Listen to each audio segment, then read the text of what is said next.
என்பது நம் உடலில் உள்ள நோய்களுக்கு மருந்தாக பயன்படுவதோடு நோய் எதிர்ப்பு சக்தியையும் அளிக்கிறது. ஆதலால் இன்றைக்கு டாக்டர் கௌதமன் அவர்கள் என்ன மூலிகைகளின் பயன்பாடுகளை நம்மிடையே பகிர்ந்து கொள்ள வந்திருக்கிறார் என்பதை கவனிக்கலாம். நிகழ்ச்சியில் அடுத்த பகுதியாக வரவிருப்பது பல்லாண்டு வாழ்ந்திட. அன்பான கலைஞர் தொலைக்காட்சி நேயர்களுக்கு என்னுடைய இனிமையான காலை வணக்கங்கள். இன்றைக்கி நம்ம பார்க்கக்கூடிய தாவரத்துடைய பெயர் அழிஞ்சில் மரம் அப்படின்னு சொல்லக்கூடிய தாவரம். பொதுவாகவே நிறைய சிவன் கோவில்களில் ஸ்தல விருட்சமாக நம்ம அழிஞ்சில் மரங்களை பார்ப்பது உண்டு. அழிஞ்சில் மரத்திலிருந்து எடுக்கக்கூடிய மரப்பட்டை, வேர்பட்டை, அதிலிருந்து கிடைக்கக்கூடிய விதை, அதிலிருந்து கிடைக்கக்கூடிய எண்ணெய், இவற்றை மருந்துக்கு உபயோகப்படுத்துகின்ற ஒரு வழக்கம் நம்மிடையே உண்டு.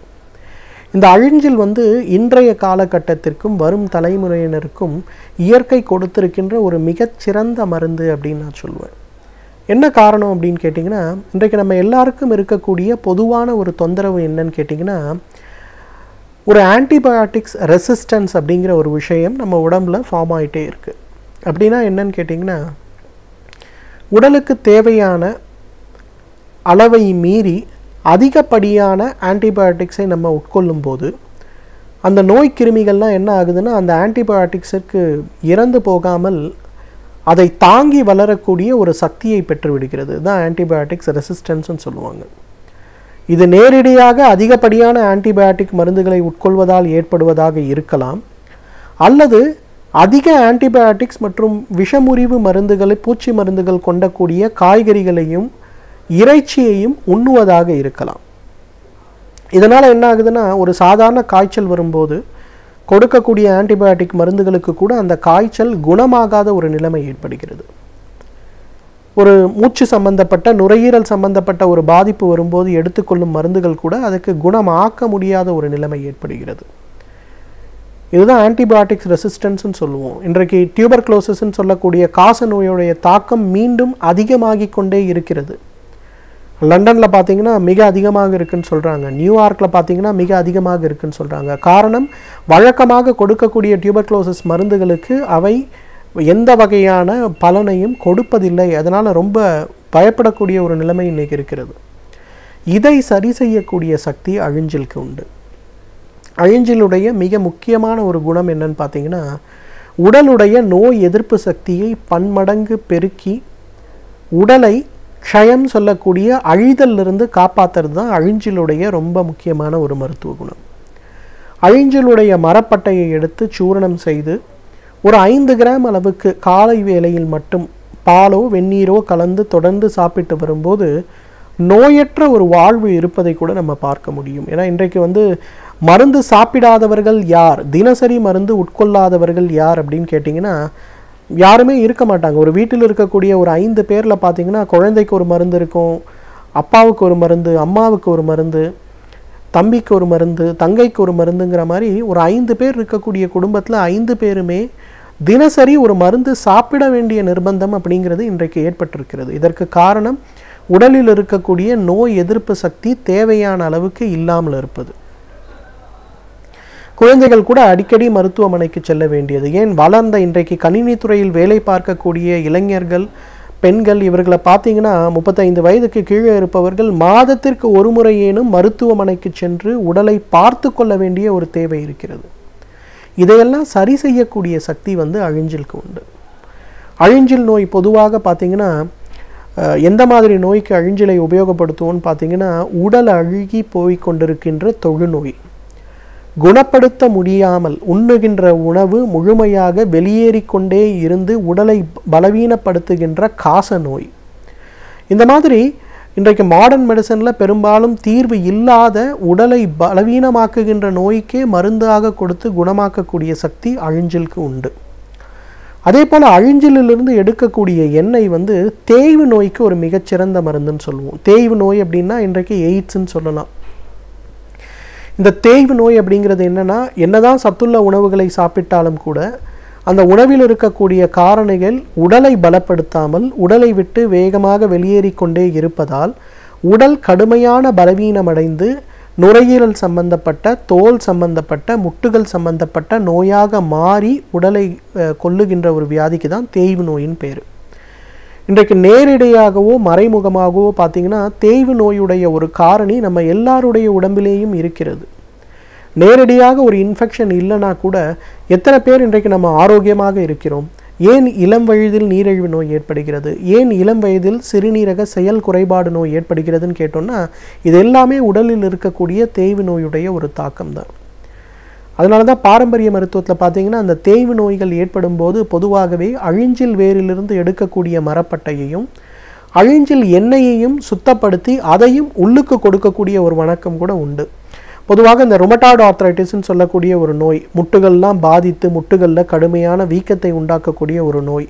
அந்த நோய் ஏற்படும் போது கூட அழிஞ்சிலிருந்து எடுக்கக்கூடிய அந்த எண்ணெயை ஒரு 10 மில்லி அளவுக்கு காலை ஒரு வேளை உணவுக்கு முன்பு, இரவு ஒரு வேளை உணவுக்கு முன்பு பாலுடன் கலந்து கொடுக்கின்ற ஒரு வழக்கம் இன்றளவும் பாரம்பரிய மருத்துவத்தில் இருந்து வருகின்ற வழக்கம்.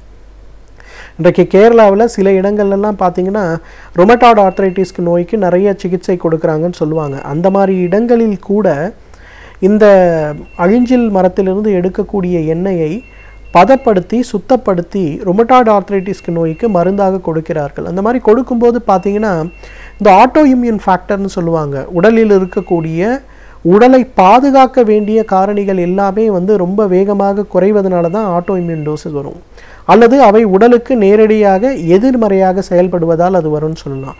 அந்த மாதிரி வரக்கூடிய நோய்களுக்கு கூட அழிஞ்சிலிருந்து எடுக்கக்கூடிய அந்த எண்ணெயை கொடுக்கும்போது அந்த ஆட்டோ இம்யூன் காரணிகள் உடலில் வேகமாக குறைந்து அந்த நோயுடைய தாக்கம் குறைவதை நம்ம பார்க்க முடியும். அந்த அளவுக்கு பார்த்திங்கன்னா தேய்வு நோய் சம்பந்தப்பட்ட காரணிகளை, உடலில் இருக்கக்கூட ஆட்டோ இம்யூன் சம்பந்தப்பட்ட நோய் காரணிகளை குறைப்பதற்கு அழிஞ்சில் ஒரு மிகச்சிறந்த மருந்து.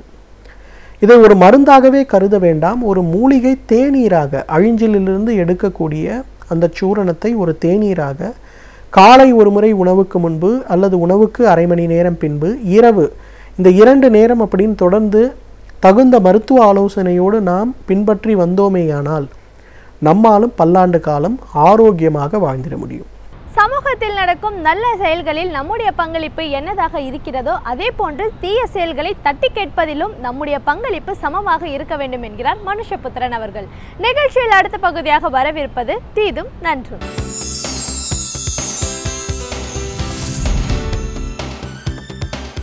வணக்கம் நண்பர்களே, இன்னும் ஒரு இனிய காலை பொழுதில் தீதும் நன்றும் நிகழ்ச்சியில் உங்களை சந்திப்பதில் மிக்க மகிழ்ச்சி அடைகிறேன்.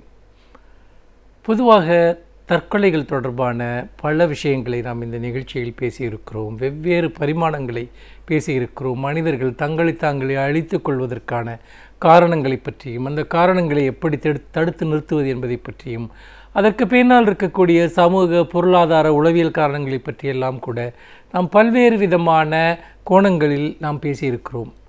சமீபத்தில் வந்த ஒரு செய்தி, அது இன்னொரு கோணத்தை, இன்னொரு அதிர்ச்சியூட்டக்கூடிய ஒரு அம்சத்தை தற்கொலைகள் தொடர்பாக நமக்கு கண் முன்னால் நிறுத்துகிறது. அதாவது மாணவர்களுடைய தற்கொலையை பற்றிய ஒரு செய்தி. 2014ஆம் ஆண்டில் எவ்வளவு மாணவர்கள் தற்கொலை செய்து கொண்டிருக்கிறார்கள் என்று மத்திய மனிதவள மேம்பாட்டுத்துறை அமைச்சர் ஸ்மிருதி இரானி ஒரு கேள்விக்கு பாராளுமன்றத்தில் பதிலளிக்கிற போது நாடு முழுக்க கிட்டத்தட்ட ஒரு 8068 மாணவர்கள் 2014ஆம் ஆண்டில் மட்டும் தற்கொலை செய்து கொண்டிருக்கிறார்கள் என்று அந்த செய்தி கூறுகிறது. அப்படி பார்க்கிற போது அதில் முதலிடத்தில் மராட்டிய மாநிலம் இருக்கிறது. ஏனென்றால் அங்கு கிட்டத்தட்ட 1191 பேர் மாணவர்கள் தற்கொலை செய்து கொண்டிருக்கிறார்கள். பொதுவாக இது போன்ற விஷயங்களில் எல்லா மோசமான புள்ளி விவரங்கள் வந்தாலும் அதில் தமிழகம் முதலிடத்தில் இருப்பது என்பது வாடிக்கையாகிவிட்டது. ஆனால் இந்த முறை கொஞ்சம் இறங்கி 2வது இடத்தில் மாணவர் தற்கொலையில் தமிழகம் இருக்கிறது. அதாவது 2014ஆம் ஆண்டு தமிழகத்தில் 853 மாணவர்கள் தற்கொலை செய்து கொண்டிருக்கிறார்கள் என்கிற ஒரு புள்ளி விவரம் அதில் சொல்லப்பட்டிருக்கிறது. இந்த மாணவர்களுடைய தற்கொலை விகிதம் என்பது கடந்த சில வருடங்களாகவே தொடர்ச்சியாக அதிகரித்து வருவதையும் அந்த புள்ளி விவரம் சுட்டி காட்டுகிறது. அதாவது 5ஆம் வகுப்பு மாணவன் கூட தற்கொலை செய்து கொண்ட சம்பவங்கள் கூட பதிவாகி இருக்கிறது. என்ன நடக்கிறது இங்கே? இவ்வளவு குறைந்த வயதில் தற்கொலை செய்து கொள்வதற்கான முடிவை எடுக்கிற அளவிற்கு பெரிய மன அழுத்தம் என்னவாக இருக்க முடியும்? இந்த மாணவர்கள், இந்த குழந்தைகள் தற்கொலை செய்து கொள்கிறார்கள் என்கிற ஒரு காட்சியை கூட நம்மால் கற்பனை செய்து பார்க்க முடியவில்லை. அப்படி என்று சொன்னால் இந்த சமூகம் அவர்களை முற்றாக கைவிட்டு விட்டதா? எத்தகைய நெருக்கடிகளை நாம் மாணவர்களுக்கு நம்முடைய அமைப்புகள் மூலமாக கொடுக்கிறோம் என்கிற ஒரு கேள்வி நம் முன்னால் எழுகிறது. இந்த கேள்வியை இந்த புள்ளி விவரங்களை நாம் நுணுக்கமாக ஆராய்ந்து பார்க்கிற போது வேறொரு விஷயமும் நம் கண்ணுக்கு தெரிகிறது. அதாவது நகர்ப்புற மாணவர்களை விட கிராமப்புற மாணவர்கள் அதிக அளவில் தற்கொலை செய்து கொள்கிறார்கள் என்கிற ஒரு செய்தியும் கூட அதில் வெளிப்படுகிறது.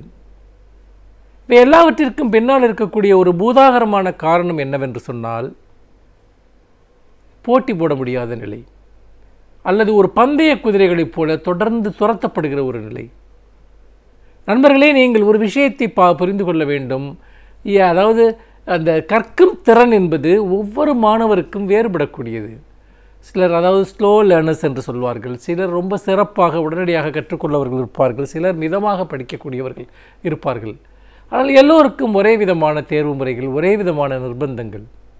அதோடு மட்டுமல்லாமல் குடும்ப சூழ்நிலை, வாழ்க்கை சூழ்நிலை காரணமாக சிலருக்கு சிறப்பாக படிப்பதற்கான சூழல் இருக்கும். குறிப்பாக நகர்ப்புற மாணவர்களுக்கு பல்வேறு விதமான அனுகூலங்கள் இருக்கின்றன. ஆனால் கிராமப்புற மாணவர்களுக்கு அப்படிப்பட்ட அனுகூலங்கள் இருப்பது கிடையாது. அவர்களால் நல்ல ஆங்கிலம் கற்க முடியாது, வேறு விதமான கூடுதல் பயிற்சிகள் பெற முடியாது. என்றால் அவர்கள் வீட்டில் இருப்பவர்கள் எல்லாம் பெற்றோர்கள் படிக்காதவர்களாக இருப்பார்கள். பல்வேறு விதமான கவனச்சிதறல்கள் அவர்களுக்கு இருக்கும். ஆனால் ஒரு போட்டித் தேர்வு என்று வருகிற போது அவர்கள் இது போன்ற ஒரு சிறப்பான சூழல்கள் அமையப்பெற்ற அல்லது கல்வி சூழலுக்கு உகந்த சூழலில் வளர்ந்த மாணவர்களோடு அவர்கள் சமமாக போட்டி போடுகிற போது இயல்பாகவே அவர்கள் பின்தங்கி விடுகிறார்கள். அப்போது அவர்களுக்கு ஒரு பெரிய மன அழுத்தம் ஏற்படுகிறது, தாழ்வு மனப்பான்மை ஏற்படுகிறது. நம்முடைய கல்வி அமைப்பில் நாம் ஒரு மனிதனுடைய தகுதி, ஒரு மனிதனுடைய திறமை என்று நாம் நம்புவது எல்லாமே அவன் பெறக்கூடிய மதிப்பெண்களின் அடிப்படையில் தான் என்கிற ஒரு உளவியல் ஆழமாக கட்டமைக்கப்பட்டிருக்கிறது. பெற்றோர்கள் எல்லாம் மதிப்பெண்களுக்காக எவ்வளவு பதட்டத்துடன் தேர்வு முடிவுகள் வெளிவருகிற போது காத்திருக்கிறார்கள் என்பதை பார்க்கிற போது அந்த மன அழுத்தம் என்பது குழந்தைகளையும் பாதிக்கிறது. எவ்வளவு சிறப்பாக படிக்கக்கூடிய ஒரு மாணவன் கூட தேர்வு கூடத்துக்கு செல்கிற போது மிகுந்த பதட்டத்துடன் தன்னுடைய தலைவிதியையே இதுதான் தீர்மானிக்கப் போகிறதோ என்கிற ஒரு மனப்பான்மையுடன் செல்கிற ஒரு நிலையை நாம் பார்க்கிறோம். இது எல்லாமே கற்பிதங்கள், கட்டுக்கதைகள். ஏனென்று கேட்டால், நீங்கள் இன்றைக்கு பெரிய அளவிற்கு பணம் இல்லாமல் உயர்கல்வியை கற்க முடியாது என்கிற சூழ்நிலை வந்துவிட்டது. அதோடு மட்டுமல்லாமல் இன்றைக்கு எவ்வளவோ பேர் எவ்வளவோ விதமான படிப்புகளை படிக்கிறார்கள்.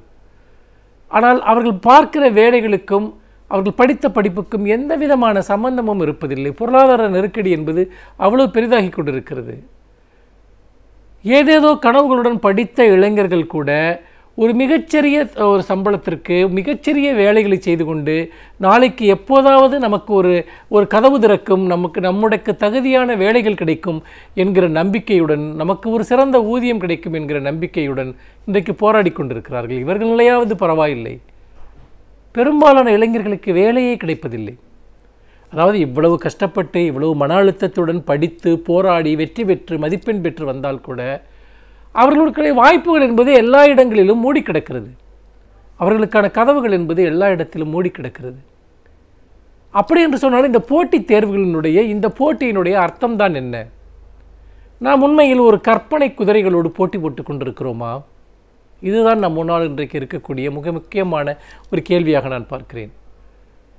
பொதுவாக மாணவர்களுடைய தற்கொலையை பற்றி பேசுகிற போது அதனுடைய தொடர்ச்சியாக இன்னொரு புள்ளி விவரத்தையும் நாம் எடுத்து பேச வேண்டியிருக்கிறது. இளைஞர்களுடைய தற்கொலை விகிதாச்சாரத்தை எடுத்து ஆய்வு செய்து பார்க்கிற போது அதில் தற்கொலை செய்து கொள்ளக்கூடியவர்கள் அதிக அளவில் வேலையில்லாத இளைஞர்கள் இருக்கிறார்கள் என்கிற ஒரு செய்தியும் அதிலே காண கிடைக்கிறது. படிக்கும்போதும் தற்கொலை மனோபாவத்திற்கு தள்ளப்படுகிறோம். படித்து முடித்து வந்த பிறகும் வேலை கிடைக்கவில்லை என்று அங்கும் தற்கொலை மனோபாவத்திற்கு தள்ளப்படுகிறோம் என்று சொன்னால் இந்த கல்வி முறை என்பது ஒரு மிகப்பெரிய கில்லட்டின் இயந்திரம் போல மாறிக்கொண்டிருக்கிறது. அது நம்முடைய குழந்தைகளை பழிவாங்கக்கூடிய ஒன்றாக மாறிக்கொண்டிருக்கிறது. இதை நாம் பார்க்க தவறுகிறோம். இதற்கு பின்னால் இருக்கக்கூடிய அபாயத்தை நாம் குறைத்து மதிப்பிடுகிறோம். இந்த காலகட்டத்தில் தான் இப்பொழுது இன்னும் ஒரு மிகப்பெரிய அளவிற்கு தேர்வு சார்ந்த நெருக்கடிகள் வரப்போகிற மாதங்களில் பெரிய அளவிற்கு இருக்கப் போகிறது வரை. ஏனென்றால் இப்பொழுது தொடங்கி இந்த பொது தேர்வுகள் வரக்கூடிய இந்த காலம் வரைக்கும் பெரிய மன அழுத்தம் என்பது குழந்தைகளிடமும் இருக்கும், பெற்றோர்களிடமும் இருக்கும். ஆனால் இந்த மன அழுத்தத்தின் விளைவாக இந்த குழந்தைகள் அடையக்கூடிய மனோரீதியான வீழ்ச்சியை நாம் பார்க்க தவறிவிடுகிறோம். அவர்களால் எவ்வளவு படிக்க முடியுமோ அவ்வளவுதான் படிக்க முடியும். அவர்களால் எவ்வளவு ஓட முடியுமோ அவ்வளவுதான் ஓட முடியும்.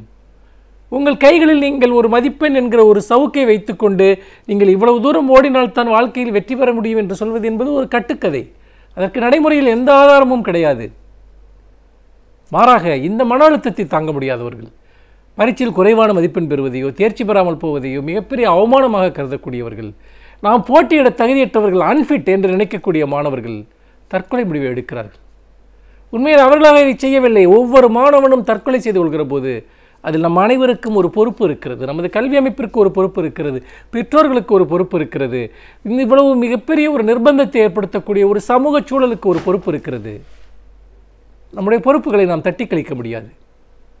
நம்முடைய பொறுப்புகளை நாம் உண்மையில் இதுபோன்ற ஒரு மரணங்கள் நிகழ்கிற போது நாம் எத்தகைய ஒரு சூழலை இங்கு உருவாக்குகிறோம் என்பதை பற்றி கவலைப்பட வேண்டும்.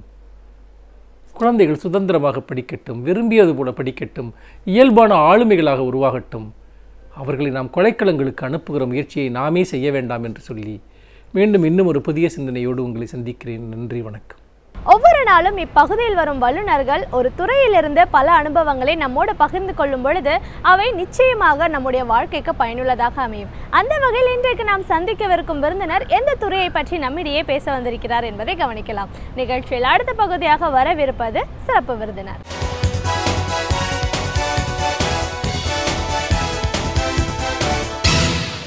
வணக்கம் நேயர்களே, விடியலை வா நிகழ்ச்சியின் சிறப்பு விருந்தினருக்கான நேரம் இது. இன்றைய சிறப்பு விருந்தினர் மொழி உரிமை செயல்பாட்டாளர் திரு செந்தில்நாதன் அவர்கள். மொழி உணர்வு அப்படிங்கிறது ஒவ்வொரு தனி மனிதனுக்கும் ஏன் முக்கியத்துவம் வாய்ந்தது, மொழியை பற்றின ஒரு புரிதல் ஏன் அவசியம், மொழியோட வளர்ச்சிக்கு அது எந்த அளவுக்கு முக்கியத்துவம் வாய்ந்ததாக இருக்குது, நம்ம நாட்டை பொறுத்த வரைக்கும் இதோட செயல்பாடுகள் எப்படி இருக்குது, இப்படி பல விஷயங்களை நம்ம இன்னைக்கு அவர்கிட்ட கேட்டு தெரிஞ்சுக்கலாம். வணக்கம் சார். வணக்கம். மொழி உரிமை செயல்பாட்டாளராக, ஒரு பத்திரிகையாளராக முதல்ல எங்கள் நிகழ்ச்சிக்கு உங்களை நாங்கள் வரவேற்கிறோம் சார். மொழி உரிமை செயல்பாட்டாளர் அப்படின்னு சொல்லும் போதே ஒரு மொழி உணர்வு உங்களுக்கு எந்த அளவுக்கு அதிகமாக இருக்குது அப்படின்ற அந்த வார்த்தையில், அந்த பணிகள்லேயே தெரியுது. ஒரு தனி மனிதனுக்கும் தன்னுடைய தாய்மொழி மேலே ஒரு பற்று, அதை பற்றின ஒரு உணர்வு இருக்க வேண்டிய அவசியம் என்ன? தமிழ் மொழி அப்படின்னு சொல்லும் போது ரொம்ப ஒரு தொன்மையான மொழி, இதற்கு ஒரு வரலாறு இருக்குது. வரலாற்று சிறப்புமிக்க இந்த மொழியை பற்றின ஒரு புரிதல் இல்லாமல் இன்றைக்கி இருக்கிற தலைமுறை எங்கேயோ போயிட்டு இருக்கிறத நம்ம பார்க்குறோம். மொழிக்கு அப்பாற்பட்டு அதையெல்லாம் தாண்டி உலக அளவில் நம்ம ஒப்பிட்டு பார்க்கும்போது அந்தந்த நாட்டில் அந்தந்த மொழிக்கு எந்த அளவுக்கு முக்கியத்துவம் கொடுக்குறாங்க, அந்த முக்கியத்துவம் ஒரு மொழியோட வளர்ச்சிக்கு எவ்வளோ உறுதுணையாக இருந்திருக்கு. இதெல்லாம் பற்றி பார்க்கும்போது தமிழ் மொழியும் திராவிட மொழிகளும் எவ்வளோ முக்கியத்துவம் சிறப்பு வாய்ந்ததாக இருந்திருக்கு.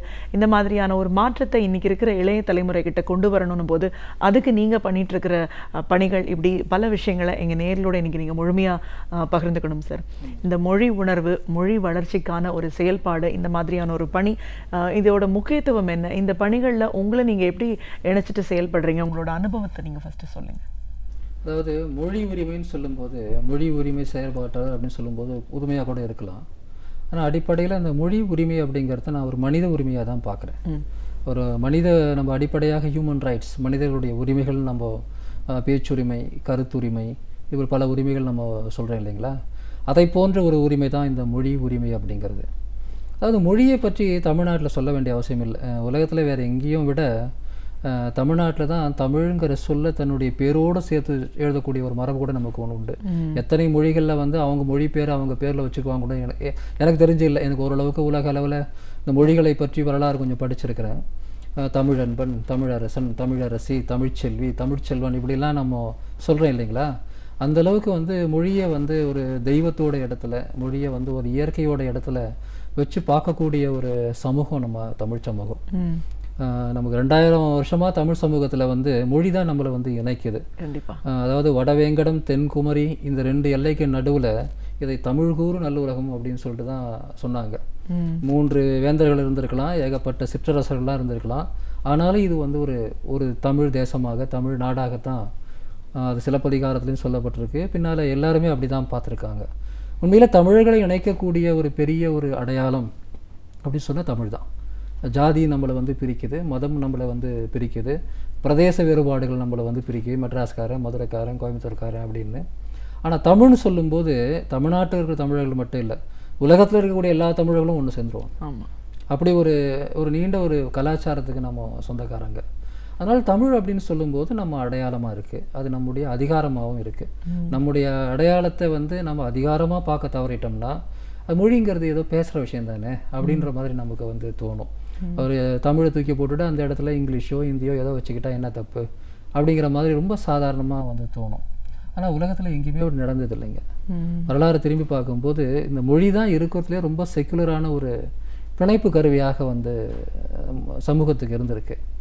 அப்படி தான் 20ஆம் நூற்றாண்டில் திராவிட இயக்கம் கூட தமிழை முன்னிலைப்படுத்தி தான் இங்கே ஒரு பெரிய அளவுக்கான ஒரு ஒற்றுமையை அல்லது வளர்ச்சியை ஒரு மாற்றத்தை வந்து பார்த்துருக்கு. அதனுடைய ஒரு மாணவனாக அந்த பாரம்பரியத்தில் வந்தவனாக எனக்கு ரொம்ப சின்ன வயசுலேருந்தே மொழி மேலே வந்து ஈடுபாடு உண்டு. அந்த அடிப்படையில் தான் நான் ஒரு பத்திரிகை துறை வந்தது கூட அந்த மொழியின் மீதான ஈடுபாடு தான். நிறைய எழுதணும், நிறைய படிக்கணும் அப்படிங்கிற அடிப்படையில் வந்தேன். இப்போ இந்த வருஷம் 1965ஆம் ஆண்டு தமிழ்நாட்டினுடைய வரலாற்றையே வந்து மாற்றி போட்ட இந்த இந்தி திணிப்புக்கு எதிரான போராட்டம், இந்திக்கு எதிரான போராட்டம்னு நம்ம சொல்லக்கூடாது, இந்தி திணிப்புக்கு எதிரான ஒரு மிகப்பெரிய போராட்டத்தோட 50ஆவது ஆண்டு. ஒரு 50 ஆண்டு காலம் வந்து நாம் வந்து தாண்டி வந்திருக்கிறோம். அந்த 65இல் நடந்த மொழிப்போர் அப்படின்னு தான் நம்ம வரலாற்றில் அதை எழுதுவாங்க. அந்த மொழிப்போர் அப்படிங்கிறது உலக வரலாற்றில் மொழிகளுக்காக நடந்த போராட்டங்கள் ரொம்ப கம்மி தான், நிறைய சொல்ல முடியாது. அதில் மிக அதிக அளவுக்கு தியாகங்களை வந்து பதிவு செய்த போராட்டம் 65 மொழி போராட்டம். நமக்கு உண்மையிலே மொழி போராட்டம் 37-38லேருந்தே இருக்குது. சுயமரியாதை இயக்கத்தினுடைய தொடக்க காலகட்டத்திலேயே சுயமரியாதை இயக்கத்தின் வரவு அப்படிங்கிறதே 37-38 கட்டாய இந்திக்கு எதிரான போராட்டம் தான். தந்தை பெரியார் அவர்களும் நாவலர் சோமசுந்தர பாரதியாரும் மறைமலடிகளாரும் இவங்க தொடங்கின அந்த போராட்டம் தான் நமக்கு ஒரு 75 வருஷ மொழி உரிமைக்கு பின்னணி இருக்குது. ஆனால் இந்த 65ஆம் வருஷம் நடந்த போராட்டம் தான் வந்து தமிழ்நாட்டின் வரலாற்றை மட்டும் மாற்றலை, இந்திய அளவிலே வந்து பெரிய அளவுக்கு மாற்றத்தை வந்து உருவாக்கியிருக்கு. 1950ஆவது வருஷம் இந்தியாவில் வந்து அரசியல் சாசனம் நடைமுறைக்கு வந்தபோது, அதாவது இந்தியா ஒரு குடியரசு நாடாக வந்தபோது அவங்க என்ன சொன்னாங்கன்னா, முதல்ல அவங்க ஹிந்தியை வந்து இந்தியாவினுடைய அலுவல் மொழியாக அதிகாரப்பூர்வமான மொழியாக கொண்டு வர விரும்பினாங்க. அதற்கு எதிர்ப்பு கிளம்பிச்சு. அதன் பிறகு என்ன செய்தாங்கன்னா, சரி ஹிந்தி வந்து முதல் அலுவல் மொழியாக இருக்கும், அஃபிஷியல் லாங்குவேஜாக இருக்கும், ஒரு 15 வருஷம் கூடவே இங்கிலீஷும் இருக்கும், 15 வருஷம் கழித்து வந்து இங்கிலீஷ் போயிடும், ஹிந்தி மட்டும்தான் சோல் அஃபிஷியல் லாங்குவேஜாக இருக்கும்னு ஒரு திட்டம் அன்றைக்கி வந்து ஒப்புக்கொள்ளப்பட்டதுன்னா மெஜாரிட்டியாக இருந்தவங்க அதை வந்து மற்றவங்க மேலே திணிச்சாங்க, அவ்வளோதான். அந்த 15 வருஷம் கழிச்சது தான் 65. 50 வந்து அப்படி நம்ம ஏற்றுக்கிட்டோம் அல்லது நம்ம ஏற்றுக்கொள்ள வைக்கப்பட்டோம். 65 அந்த டெட்லைன் வருது. அந்த 65 வந்து ஒரு வேளை அந்த ஆங்கிலம் நீட்டிக்கப்படலைன்னு சொன்னால் இந்தி மட்டுமே இந்தியாவின் ஆட்சி மொழின்னு ஒன்று வந்திருக்கும். அது வந்து இந்தியாவில் இருக்கக்கூடிய இந்தி பேசாத மக்களை வந்து 2ஆம் தர குடிமகளாக மாற்றக்கூடிய ஒரு பிரச்சனையாக மாறிடும்னு தமிழ்நாட்டிலையும் தமிழ்நாட்டுக்கு வெளியும் பல மாநிலங்கள்லையும் கூட நிறைய பேர் வந்து கருத்து தெரிவித்தாங்க. அப்படி ஒரு நிலைமை வந்துடக்கூடாது, தமிழர்கள் அல்லது இந்தி பேசாத மக்கள் இந்தியாவில் 2ஆம் தர குடிமக்களாக ஆக்கப்பட்டு விடக்கூடாது என்பதற்காக நடத்தின போராட்டம் அது. ஒரு மிகப்பெரிய ஒரு வரலாற்று முக்கியத்துவம் வாய்ந்த ஒரு இன்றைக்கி நிறைய பேருக்கு தெரியாது. என்னவோ இந்தியை படிக்கிறதுக்கு கவர்மெண்ட் சொன்னாங்க, இவங்க வேணான்னு சொல்லிட்டாங்க அப்படின்னு தான் நிறைய பேர் புரிஞ்சிட்டு இருக்கிறாங்க. அது அல்ல, அந்த போராட்டத்தினுடைய அடிப்படையே அது கிடையாது. நமது மொழிக்கு கூட நம்ம ஆட்சி மொழியாக்குன்னு கேட்கல. 65 தமிழை இந்தியாவின் ஆட்சி மொழிகளில் ஒன்றாக்குன்னு அண்ணா பாராளுமன்றத்திலே பேசினார். ஆனால் போராட்டமே எதுக்கான போராட்டம்னு சொன்னால், என்னை 2ஆம் தர குடிமக்கனாக மாற்றி விடாதே, இந்தியாவில் எல்லாருக்கும் இந்தி பேசுகிற மக்களுக்கு இருக்கக்கூடிய அதே உரிமை எனக்கு இருக்கணும், என்ன வந்து அப்படி மாற்றிடாத அப்படின்னு சொல்லக்கூடிய ஒரு அடிப்படையான ஜனநாயகத்துக்கான போராட்டம். இந்த அடிப்படையில் தான் எங்களை போன்ற பல பேர் சொல்லக்கூடிய விஷயம், இந்த மொழி உரிமைங்கிறது அடிப்படையில் மனித உரிமை, ஜனநாயக உரிமை. இது வேறு ஏதோ மொழியை வந்து நம்ம வந்து திட்டுற ஒரு விஷயமோ அல்லது வந்து அந்த மொழியை வந்து வெறுக்கிற விஷயமோ கிடையாது. அப்படி தமிழக மக்கள் அப்படி நினைக்கவே இல்லை. 65 ஒரு பக்கம் மொழி உரிமைக்காக போராடி கொண்ட அதே காலத்தில் தான் தனிப்பட்ட முறையில் எத்தனையோ தமிழர்கள் ஹிந்தி சினிமா பாட்டை கேட்டுட்டு இருந்தாங்க. அது ரெண்டுத்தையும் போட்டு அவங்க குழப்பிக்கவே இல்லை. அன்றைக்கி வந்து பார்த்திங்கன்னா இளையராஜா வரதுக்கு முன்னாடி தமிழ்நாட்டில் ஒரு 10 வருஷம் ஹிந்தி பாட்டு தான் கொள்ள வச்சுச்சு. ஒரு பக்கம் வந்து ஹிந்திங்கிறத திணிப்பதை எதிர்த்துக்கொண்டே இன்னொரு பக்கம் ஹிந்தி பாட்டை கேட்டுட்டு தான் இருந்தாங்க. மக்கள் வந்து உண்மையிலே பிரிவினைவாதிகளாகவோ அல்லது வந்து ஒரு மொழியை எதிர்ப்பவர்களாகவோ விருப்பவர்களாக இருந்ததே கிடையாது. பிறகு வந்து சிலர் வந்து திருப்பி வந்து நம்ம மேலே பூசின சாயம் தான் வந்து நாம் ஏதோ மொழி வெறியர்கள், வந்து நம்ம வந்து ஒரு மொழியை எதிர்க்கிறோம் இல்லை மொழியை வெறுக்கிறோம் அப்படின்னு. அப்படிப்பட்ட விஷயமே இல்லை. அது இந்த தலைமுறைக்கு தெரியல. இந்த 50ஆவது வருஷத்தில் வந்து எங்களுக்கு ரொம்ப ஆச்சரியமாக இருந்த ஒரு விஷயம் என்னென்னா, நம் கண் முன்னாடி நடந்த ஒரு நிகழ்வு. வரலாறில் வந்து 50 வருஷங்கிறது ஒன்றுமே இல்லை, ஒரு சிட்டிக்கு போடுற நேரம் கூட கிடையாது. 1965 நடந்த போராட்டத்தை பற்றி 2015 இளைய தலைமுறைக்கு எதுவுமே தெரியல. அவங்களுக்கு அதிகபட்சம் தெரிஞ்சதெல்லாம் எல்லாம் வந்து இந்தியை படிக்கப்படாமல் நம்மளை பண்ணிட்டாங்க அப்படிங்கிற ஒரு மேம்போக்கான குற்றச்சாட்டை தவிர அது ஏன் நடந்தது, எப்படி நடந்தது, எதுக்காக நடந்ததுன்னு எதுவுமே தெரியல. ஒருத்தர் கேள்வி கேட்டார், ஐடி துறையில் வேலை செய்யக்கூடியவர். அவர்கிட்ட ஒன்று சொன்னேன், உங்களுக்கு வந்து 65 போராட்டத்தில் ஒரு வேலை இந்தியாவினுடைய ஒரே ஆட்சி மொழி இந்தி தான் அப்படின்றத அந்த ஏற்கனவே போட்ட திட்டம் நடைமுறைக்கு வந்து இங்கிலீஷ் வந்து அதுலேருந்து எடுத்திருந்தாங்களா, இன்றைக்கி நீங்கள் பேசுகிற ஐடி பிபிஓ இதெல்லாம் வந்திருக்குமான்னு கேட்டேன். அதுதானே நடந்திருக்கும். 65 அவங்க நோக்கம் இங்கிலீஷை வந்து எடுத்துடணும். அது இங்கிலீஷ் வந்து ஒரு துணை ஆட்சி மொழியாக இருக்குது. 15 வருஷம் டெட்லைன் போன பிறகு அது போயிடணும் இல்லைங்களா. அப்போ இந்தி மட்டுமே ஆட்சி மொழி, இந்தியா முழுக்க இந்தி மட்டுமே ஆட்சி மொழின்னு இருந்திருந்ததுன்னா இன்றைக்கி ஆங்கிலத்தின் மூலமாக நீங்கள் அடைந்ததாக சொல்லக்கூடிய இந்த இன்ஃபர்மேஷன் டெக்னாலஜி, தகவல் தொழில்நுட்பத்துறை, பிபிஓ, சர்வீஸ் துறையோட வளர்ச்சிங்கிறது இதெல்லாம் எதுவுமே சாத்தியமாக இருக்காது. நாம் என்ன செஞ்சுருப்போம், நம்ம பீகாரில் உத்தரப்பிரதேசில் போய் நம்ம போய் வேலை செஞ்சுருப்போமா? இன்றைக்கி நீங்கள் பேசக்கூடிய அத்தனை வளர்ச்சிக்கும் ஆங்கிலம் அடிப்படையாக இருக்குன்னா அந்த ஆங்கிலத்தை தக்க வச்சது யார்? பொருளாதார வல்லுநர்கள் ரொம்ப தெளிவாக எழுதுகிறார்கள். தமிழ்நாட்டில் நடந்த இந்த இந்தி திணிப்புக்கு எதிரான போராட்டத்துக்கு அவர்கள் எதிர்பார்க்காத ஒரு எதிர்விளைவு வந்திருக்கு. அது என்னென்னா அவங்க ஆங்கிலத்தை ரீட்டைன் பண்ணது. அதன் மூலமாக வந்து தென்னிந்தியா வந்து ஆங்கில படிப்பில் வந்து நல்லா வளர்ந்ததுனால இன்றைக்கி நாம் பேசக்கூடிய எல்லா வளர்ச்சியும் நாம் வந்து பார்க்குறோம். இந்த தலைமுறைக்கு அது தெரியல. அதாவது நம்ம ஒற்றை பரிமாணத்தில் இந்த விஷயத்தை பார்த்துட்டு யாரோ ஒருத்தர் வந்து இந்த மொழிப்போர் தியாகிகளை வந்து மதிக்காமல் அல்லது மொழிப்போர் தியாகிகளுடைய உணர்வை வந்து புரிஞ்சிக்காமல் பேசினாங்கன்னா அப்படின்னா கூட விட்டுடலாம், சரி அவனுக்கு வரலாறு தெரியலன்னு. ஆனால் திட்டமிட்டு இங்கே வந்து இப்படி ஒரு பிரச்சாரம் கட்டவிழ்த்துவிடப்பட்டது. என்னவோ அதை படிக்காதனால தான் நாம் கெட்டு குட்டிச்சவராக போயிட்டோன்னு. ஆனால் இந்தியாவில் இருக்கக்கூடிய எல்லா மாநிலங்களுடைய ஒரு சோஷியல் டெவலப்மெண்ட் இண்டெக்ஸோ ஒரு ஹியூமன் டெவலப்மெண்ட் இண்டெக்ஸ் எதை எடுத்து பார்த்தாலும் அல்லது economic development index, industrial index எதை நீங்கள் எடுத்து பார்த்தாலும் எந்த விதத்துலையும் நாம் வந்து ஒரு பொதுவாகவே, நான் இந்த கட்சி அந்த கட்சின்னு சொல்ல வரல, பொதுவாகவே நம்ம வளர்ந்த நிலையில் தான் இருந்தோம். கடந்த 10 ஆண்டுகளாக அது ஒரு சரிவு இருக்குது. ஒரு 10-15 ஆண்டுகளாக அது அப்டேட் செய்யறதுக்கு பிரச்சனை அது தனியாக. ஆனால் பொதுவாகவே அந்த மொழியை படிக்காதனால நாம் எதுவுமே இழந்தில்லை. இதெல்லாம் எதுவும் தெரியாத ஒரு தலைமுறை எதுக்காக இந்த போராட்டம் நடந்தது, ஏன் ஒரு 20-25 பேர் வந்து தீக்குளிச்சும் நஞ்சறிந்தும் இறந்து போனார்கள், எப்படி 500 பேருக்கும் மேற்பட்டவர்கள் தமிழ்நாட்டில் துப்பாக்கி சூடால் கொல்லப்பட்டார்கள், சுதந்திர இந்திய வரலாற்றில் ஹைதராபாத்தில் நடந்த போராட்டத்துக்கு பிறகு வெகு சில இடங்களில் தான் இராணுவம் தன்னுடைய சொந்த மக்கள் மீதே துப்பாக்கியை நீட்டியது. வெகு சில இடங்கள் தான். அதில் வந்து 65 நடந்த அந்த போராட்டம் மிக முக்கியமானது. 65 ஜனவரி கடைசி வாரங்கள்லையும் பிப்ரவரி முதல் 2 வாரங்கள்லையும் தமிழ்நாடு வந்து ஒரு போர்க்களமாக இருந்தது. நம்ம கண் முன்னாடியே வந்து அவ்வளோ பேரை நாம் இழந்திருக்கிறோம். அந்த வரலாறு வந்து இன்றைய தலைமுறைக்கு தெரியல. அப்போது வந்து நாங்கள் எங்கள் நண்பர்கள்லாம் சேர்ந்து குறைஞ்சபட்சம் இந்த வரலாறை சொல்லணும்.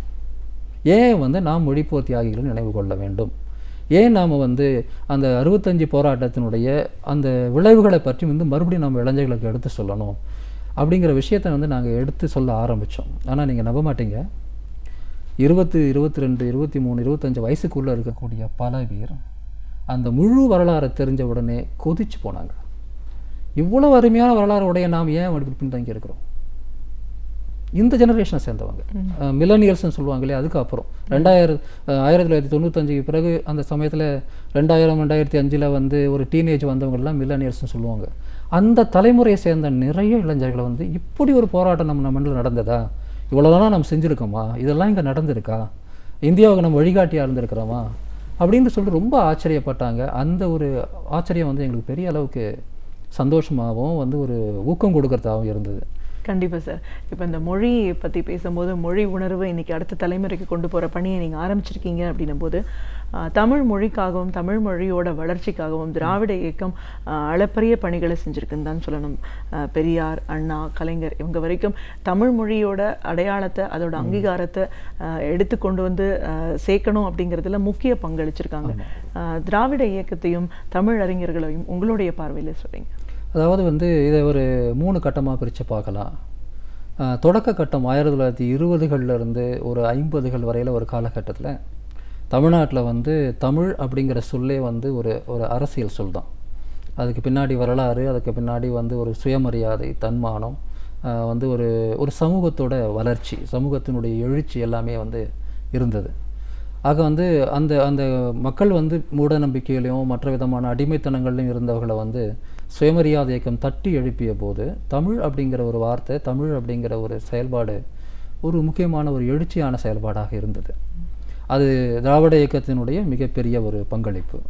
திராவிட இயக்கத்தை சேர்ந்த தலைவர்கள் தமிழ் அறிஞர்களோடு இணைந்து செஞ்ச செயல்பாடு. 37-38 இந்திய எதிர்ப்பு போராட்டம் கூட ஒரு பக்கம் பார்த்திங்கன்னா ஒரு பழுத்த ஆத்திகராகவும் பழமைவாதியாகவும் இருக்கக்கூடிய மறைமலையடிகள் போன்றவர், இந்த பக்கம் பெரியார்.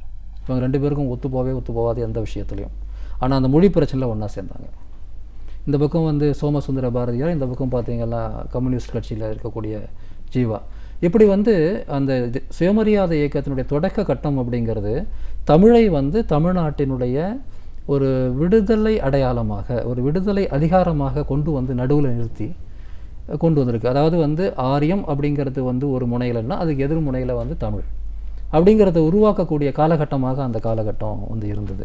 அது தமிழ்நாட்டில் ஒரு மொழியினுடைய வளர்ச்சி அப்படின்றதுக்கு ரொம்ப முக்கியமானது. ஒரு பக்கம் தனித்தமிழ் இயக்கம், இன்னொரு பக்கம் சுயமரியாதை இயக்கம், இது ரெண்டுமே சேர்ந்து அப்புறம் திராவிட இயக்கம் பெரிய அளவுக்கு ஊடக பங்கேற்புள்ள இயக்கம்.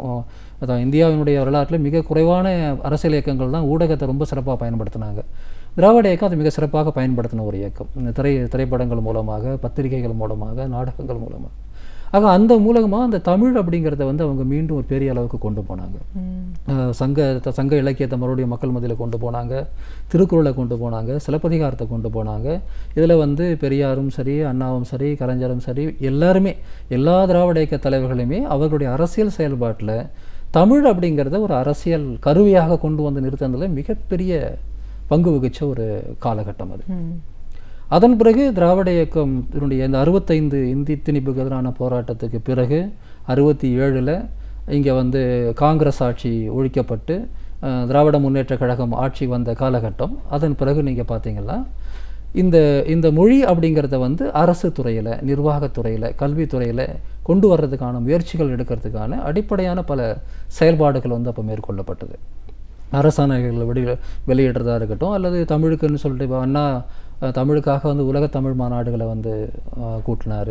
அதுக்கப்புறம் இந்த தமிழ் அடையாளங்களை வந்து மக்கள் மத்தியில் கொண்டு போகிறதுக்கான செயல்பாடுகள் அண்ணாவின் காலத்திலும் சரி, அதன் பிறகு கலைஞர் காலத்திலும் சரி பெரிய அளவுக்கு கொண்டு வந்து வள்ளுவர் கோட்டமாக இருக்கட்டும், அல்லது கண்ணகி கோட்டமாக இருக்கட்டும், இந்த மாதிரியான விஷயங்கள் தமிழை வந்து உயர்கல்வியில் கொண்டு போகிறதுக்கான அல்லது எல்லா கல்வியிலும் கொண்டு போகிறதுக்கான சில முக்கியமான நகர்வுகளும் அந்த காலகட்டத்தில் எடுக்கப்பட்டது.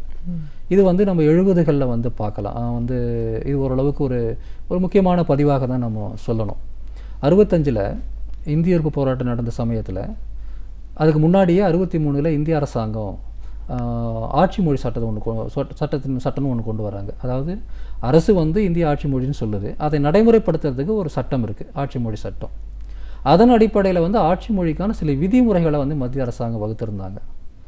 அப்போ வந்து அதில் வந்து 1976 திராவிட முன்னேற்ற கழகம் ஆட்சி இருந்த சமயத்தில் தான் அந்த சட்டத்தில் வந்து ஒரு திருத்தம் செய்யப்பட்டது. சட்டம் சொல்ல முடியாது, விதிமுறைகளில், அஃபிஷியல் லாங்குவேஜஸ் ரூல்ஸில். அது என்ன சொல்லுதுன்னா, முதல் விதியே இந்த விதிமுறைகள் வந்து இந்தியா முழுமைக்கும் பொருந்தும், தமிழ்நாடு நீங்களாகன்னு சொல்லும். This applies whole of India except the state of Tamil Nadu. இது வந்து இந்த போராட்டத்தின் வெற்றி தானே. கண்டிப்பாக 76 அந்த இந்தியன் அஃபிஷியல்ஸ் ஆக்டின் அடிப்படையிலான ரூல்ஸ், அந்த விதிமுறைகளில் முதல் விதியிலே வந்து 2வது பிரிவில் this rules applies to whole of India except the state of Tamil Nadu. இது 76 நடந்தது. ஆக 37-38 தொடங்கி 77 வரையில் வந்து ஒரு பெரிய நீண்ட நெறிய போராட்டத்தினுடைய ஒரு விளைவாக வந்து நாம் இதை வந்து பார்க்கலாம். அதன் பிறகு வந்து நான் வந்து 80களில் 90களில் நான் மிகப்பெரிய அளவுக்கு இங்கே மொழி தொடர்பான மாற்றங்களை பார்க்க முடியல. நம்ம வரலாற்று ரீதியாக பார்த்தோம்னா அந்த காலகட்டத்தில் வந்து பெரிய அளவுக்கு மாற்றங்கள் எதுவும் தெரியல. ஆனால் 90களுடைய இறுதியில் அது நான் நேரடியாக பார்த்த ஒரு விஷயம். அப்போ தான் வந்து இந்த இன்டர்நெட் கம்ப்யூட்டரில் வந்து தமிழ் பெரிய அளவுக்கு பயன்படுத்த தொடங்கின சமயத்தில் தமிழ்நாட்டிலையும் தமிழ்நாட்டுக்கு வெளியே இருக்கக்கூடிய தமிழர்கள் மத்தியிலையும் வந்து இந்த கனித்தமிழ் தொடர்பான செயல்பாடுகள், இணையத்தமிழ் தொடர்பான செயல்பாடுகள் வந்து நிறைய வந்தது. அப்போது 1997 சிங்கப்பூரில் நாங்களாம் தமிழ் இணையத்தின் தந்தை என்று சொல்லக்கூடிய கோவிந்தசாமி அப்படின்னு சொல்லக்கூடிய பேராசிரியர், அவர் வந்து ஒரு தமிழ் இணைய மாநாட்டை வந்து கூட்டினார். அந்த மாநாட்டில் அப்போது தமிழ்நாட்டில் திராவிட முன்னேற்ற கழக ஆட்சி இருந்தது. அதனுடைய தமிழ் வளர்ச்சித்துறை அமைச்சராக இருந்த தமிழ் குடிமகன் வந்து அதில் கலந்துக்கிட்டார். அந்த மாநாடு நடந்து முடிஞ்சு ஒரு 2 ஆண்டு கழித்து சென்னையில் தமிழ் இணையம் 99ன்னு சொல்லிட்டு ஒரு மாநாடு உருவாக்கப்பட்டது. அந்த மாநாட்டின் போது வந்து நான் என் தனிப்பட்ட முறையிலே அப்போ நான் நிறையா வந்து அப்போ அரசோட நான் ஒரு பத்திரிகையாளனாக வேலை செஞ்சுட்டு இருந்தாலும் கூட இதில் கொஞ்சம் ஆர்வத்தோடு செயல்பட்டு இருந்தேன். அப்போ குறிப்பாக வந்து இதே கட்டடத்தில் வந்து முன்னாள் திமுக தலைவர் முரசொலி மாறன் அவரோட நான் நெருங்கிய ஒரு தொடர்பு எனக்கு இருந்தது. அப்போது அவரோட வந்து இந்த கணித்தமிழ் தொடர்பாக தான், வேறு ஒன்றும் இல்லை. அவரோட அடிக்கடி வந்து என்ன செய்யணும், கணித்தமிழுக்கு என்ன செய்யணும், இணையத்தமிழுக்கு என்ன செய்யணும், இன்டர்நெட்டில் தமிழ் வளர்கிறதுக்கு என்ன செய்யணும், கிராமத்திலலாம் கம்ப்யூட்டரில் தமிழ் டைப் பண்ணணும்னா என்ன செய்யணும், நிறைய கேள்விகள்லாம் கேட்பார். ஸோ அதுக்கு நாங்கள் ஒரு குழுவாக இருந்தால் நாங்கள் எல்லோரும் வந்து அவருக்கு ரெக்கமெண்டேஷன்ஸ்லாம் சொல்லுவோம், இதை செய்யுங்க அதை செய்யுங்க, இதெல்லாம் சாத்தியம், இதெல்லாம் பண்ண முடியும் அப்படின்னு.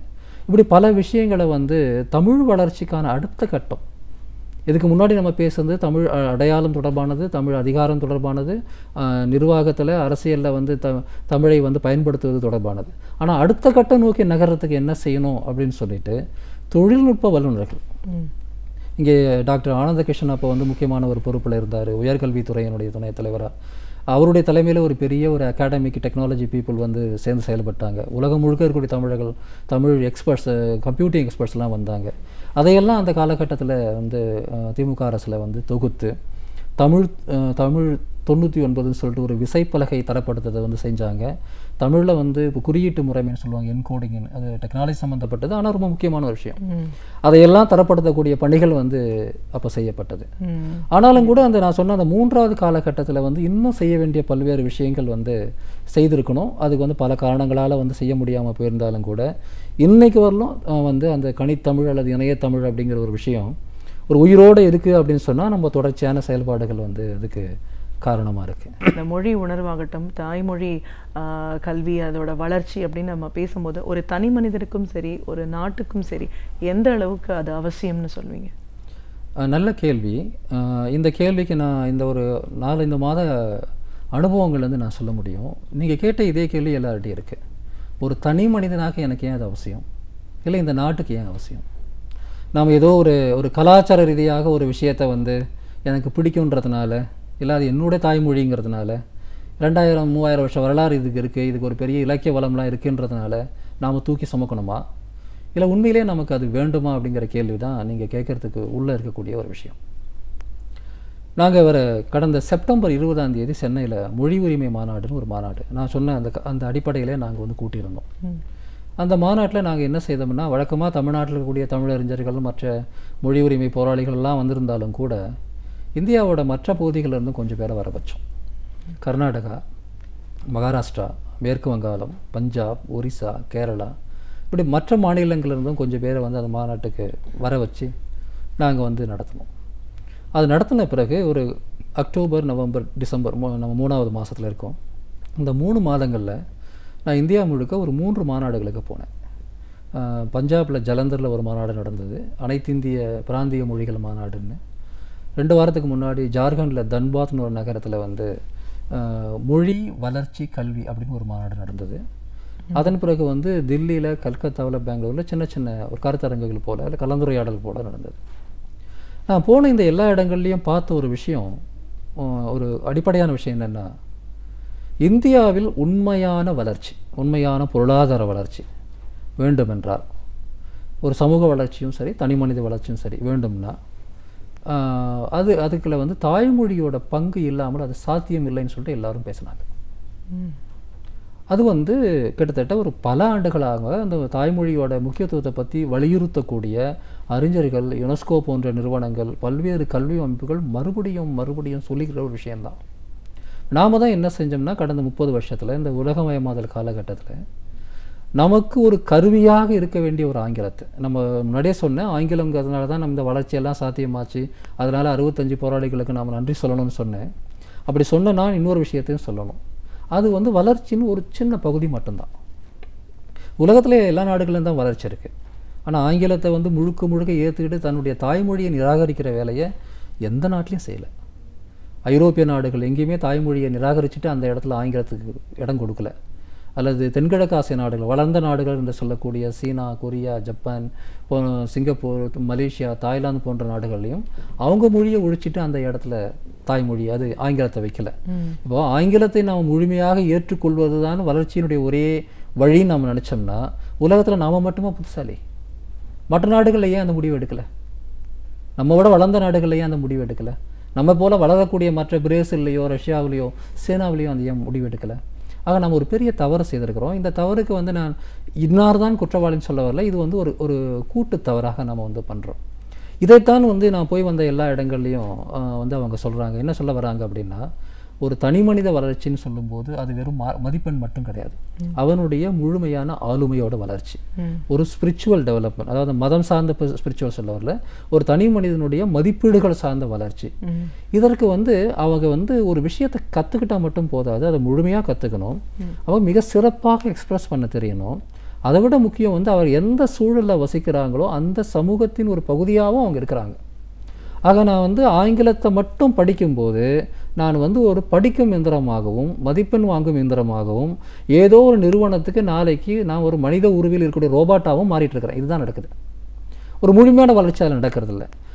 ஆனால் வந்து ஒரு முழுமையான வளர்ச்சி அப்படின்னு சொல்கிறத வந்து ஹியூமன் கேபிட்டல் அப்படின்னு பொருளாதாரத்தை சொல்கிறாங்க. இந்த மனித மூலதனம், இந்த மனித மூலதன வளர்ச்சி அப்படிங்கிறதுக்கு வந்து தேவையான அத்தனை அம்சங்களுமே தாய்மொழி மூலமாக தான் கிடைக்கணும்னு ஏகப்பட்ட ஆராய்ச்சிகள் வந்து இப்போ வந்திருக்கு. 2 வருஷத்துக்கு முன்னாடி வந்து ஒரு ஆராய்ச்சியில் ஒருத்தர் என்ன ஸ்டடி பண்ணியிருக்காங்கன்னா, அதாவது ஒரு நாடை எடுத்துக்கிறாங்க. அந்த நாட்டில் என்ன மொழி பேசுகிறாங்க, அந்த நாட்டில் வந்து எந்த மொழி ஆட்சி மொழியாக இருக்குது, எந்த மொழி பொருளாதார கல்வி மொழியாக இருக்குது, அந்த மக்கள் என்ன மொழி பேசுகிறாங்க, இது ரெண்டுத்துக்கும் இடையில எவ்வளோ டிஸ்டன்ஸ் இருக்குங்கிறத கணக்கு போடுறாங்க. இப்போ தமிழ்நாட்டில் வந்து நம்ம தமிழ் நம்முடைய தாய்மொழியாக இருக்குது, சமூக மொழியாக இருக்குது. ஆனால் பொருளாதாரத்தில் வந்து ஆங்கிலம் இருக்குன்னு வச்சுக்கோங்களேன். இந்த வித்தியாசம் இதே போல் ஒவ்வொரு இடங்கள்லையும் இருக்கக்கூடிய வித்தியாசத்தை கணக்கெடுக்கும் போது அவங்க வரக்கூடிய முடிவு என்னென்னா, பொருளாதாரம் அல்லது வந்து ஆட்சி மொழி அல்லது பொருளாதார மொழி. இப்போ நம்ம ஆட்சி மொழியும் தமிழ் இப்போ பேர் தான் இருக்குது, எல்லாமே ஆங்கிலத்தில் தான் இருக்குது நமக்கு.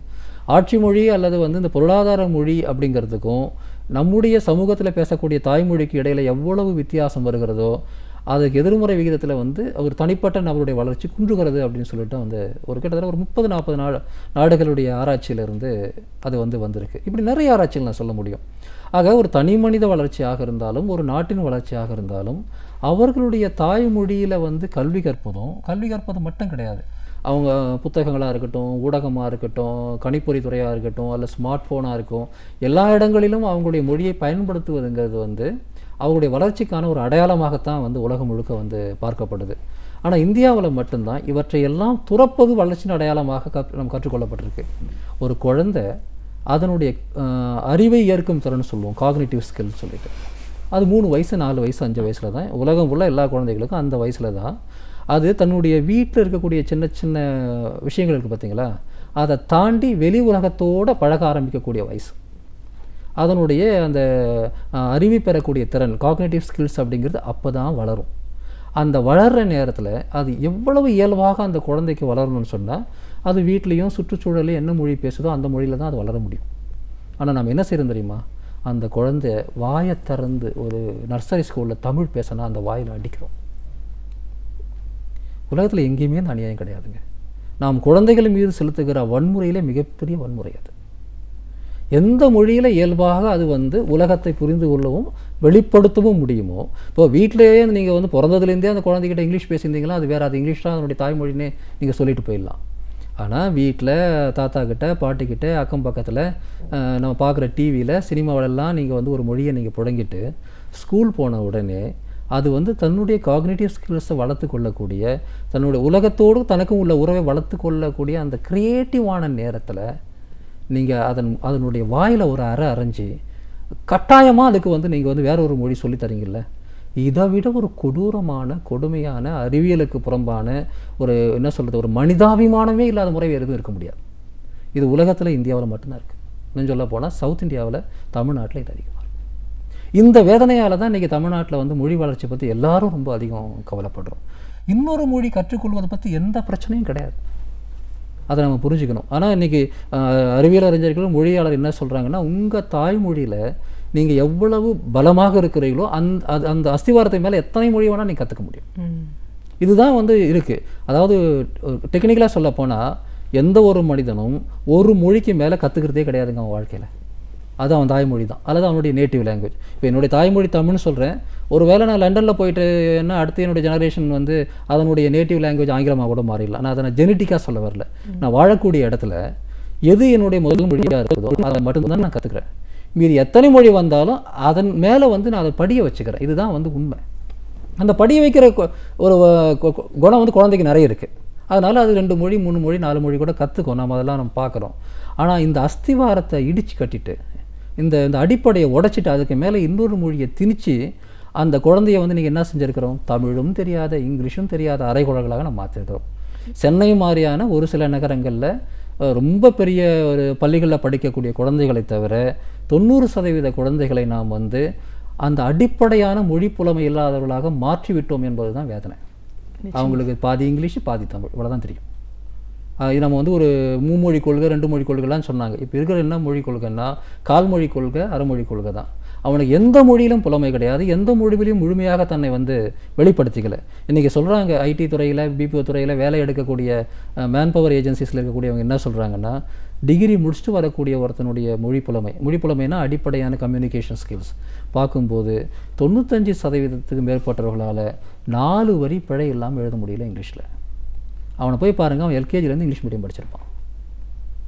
ஆனால் 1960களில் 70களில் அன்னைக்கு தமிழ் மீடியம் படித்தவர்கள் தான் பிற்காலத்தில் மிக அதிக அளவுக்கு இன்ஜினியர்களாகவும் டாக்டர்களாகவும் வந்து இந்தியாவோட பப்ளிக் செக்டார் யூனிவர்சிட்டிலாம் நிர்வகித்து உலகம் முழுக்க போயிட்டு வந்து பல்வேறு விதமான பட்டம் பதவிகளை பெற்றிருக்கிறாங்க.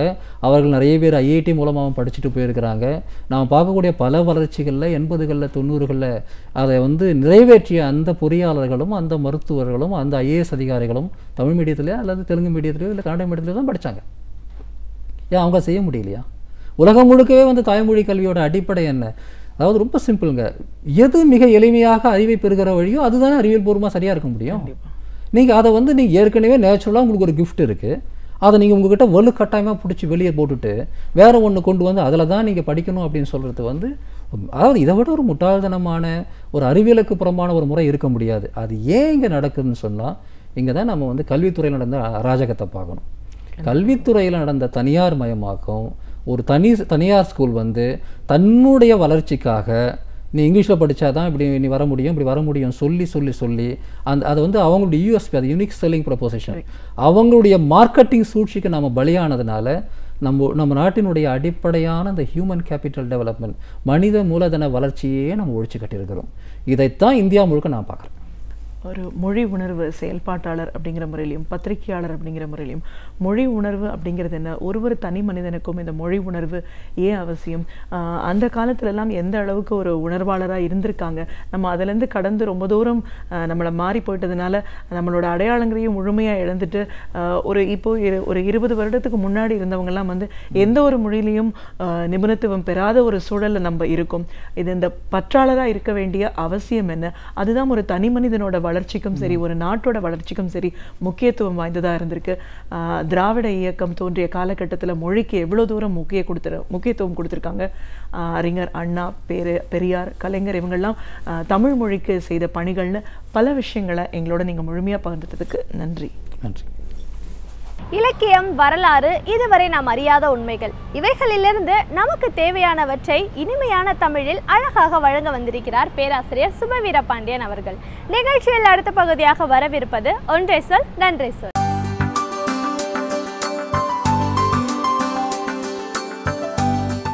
அனைவருக்கும் வணக்கம்.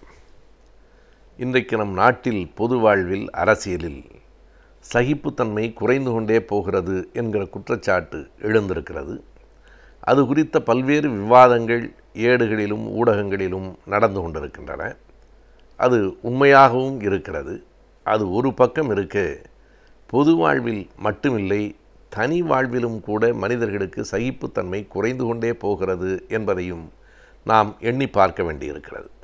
அதனாலே தான் இன்றைக்கு சிக்கல்கள், பிரச்சனைகள் இல்லாத குடும்பங்களே இல்லை, பிரச்சனைகள் இல்லாத கணவன் மனைவியே இல்லை, பிரச்சனைகள் இல்லாத பெற்றோர் பிள்ளைகளே இல்லை என்கிற அளவுக்கு இன்றைக்கு சமூகத்தின் நிலை ஏன் இப்படி மாறிக்கொண்டிருக்கிறது என்றால், குறிப்பாக ஒன்றே ஒன்றுதான், சகிப்புத்தன்மை எல்லோரிடத்திலும் குறைந்து போயிருக்கிறது.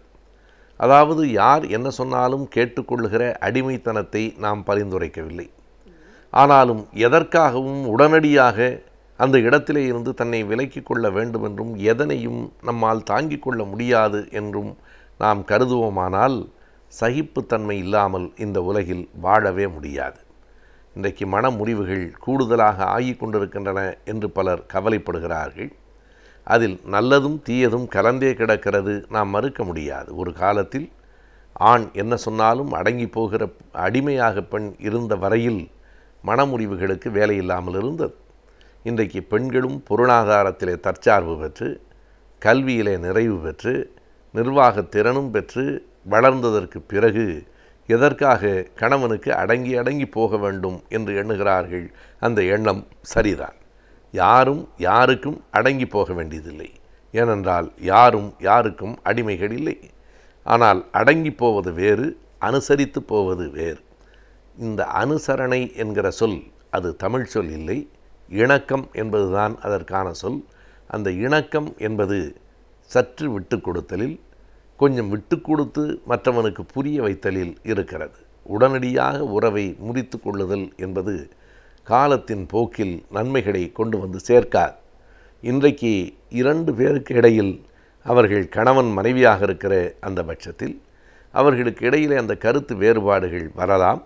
கருத்து வேறுபாடுகள் வருவது ஜனநாயகத்தின் ஒரு கூறு. கருத்து வேறுபாடே இல்லாமல் இணக்கமாக போக வேண்டும் என்று நாம் எப்போதும் சொல்லவில்லை. ஆனால் கருத்து வேறுபாடுகளுக்கு தீர்வு உறவை முறித்து கொள்வது தான் என்கிற முடிவுக்கும் நாம் வந்துவிடக்கூடாது.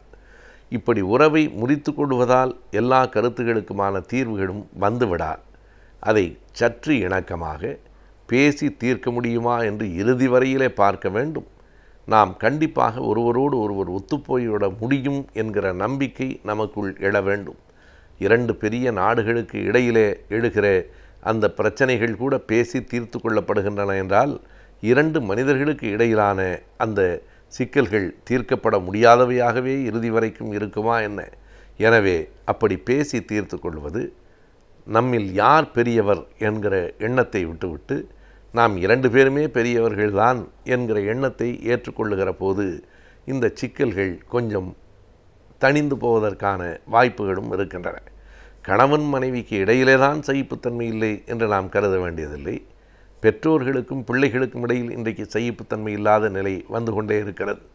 பிள்ளைகள் அடங்கவில்லை என்று பெற்றோர்களும் தங்களை உரிமைகளை பறித்து மிக அடிமைகளாக நடத்த முயற்சிக்கிறார்கள் என்று பிள்ளைகளும் கருதுகிற காலத்தில் நாம் வந்திருக்கிறோம். அதுபோலவே பள்ளிக்கூடங்களிலும் கூட ஆசிரியர்களுக்கும் மாணவர்களுக்கும் இடையில் அந்த சகிப்புத்தன்மை குறைந்திருக்கிறது. தனி வாழ்வில் எல்லா இடங்களிலும் இப்படிப்பட்ட பொறுத்து கொள்ள முடியாத ஒரு நிலை, எதையும் தாங்கிக் கொள்ள இயலாத ஒரு போக்கு இன்றைக்கு வளர்ந்து கொண்டிருப்பதும் நாட்டின் எதிர்காலத்திற்கு நல்லதில்லை என்பதை நாம் அழுத்தமாக சொல்லி வைக்க வேண்டியிருக்கிறது. ஏன் இந்த பிணக்குகள்? எதனால் பொறுத்து கொள்ள முடியவில்லை என்றால் இன்றைக்கு அறிவு வளர்ந்திருக்கிறது. அறிவு வளர்கிறது என்பது மிக மகிழ்ச்சியான செய்தி இல்லையா? அறிவு வளர்கிறது என்பது வரவேற்கப்பட வேண்டியதில்லையா என்றால் உண்மைதான், மகிழ்ச்சிதான், வரவேற்புக்கு உரியது தான். ஆனால் எப்போதும் அறிவுக்கு ஒரு குணம் உண்டு. அறிவு வளர்கிற போதே அதன் நிழலாக ஆணவம் வளர்ந்து கொண்டே இருக்கும். அறிவும் ஆணவமும் பிரிக்க முடியாத இரட்டை குழந்தைகள்தான். சிரமப்பட்டுத்தான் பிரித்தெறிய வேண்டும்.